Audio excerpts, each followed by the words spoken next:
Another day, another ride ka, buddy! Samahan ninyo ako na bisitahin ang isang kilalang paboritong pasyalan sa bayan ng Paete, Laguna. Ang tatlong krus or three crosses ay ang tatlong simentong krus na nakatayo sa tuktok ng bundok humarap sa paanan ng bulubundukin ng Sierra Madre.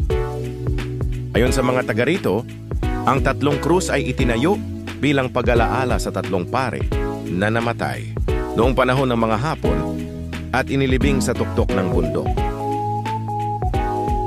Ang tatlong krus ay nagsasalamin sa burol ng Kalbaryo, kahalintulad nung ipinako si Jesus sa krus.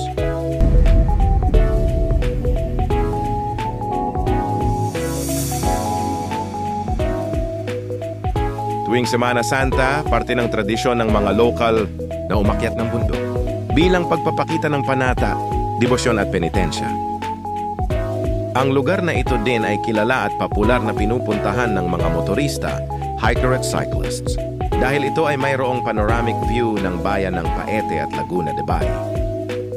Paalala, pag-iingat ay kailangan, matarik at madulas ang daan.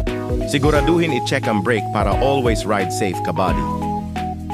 Maraming salamat sa pagsama ka, buddy. Hanggang sa susunod na gala.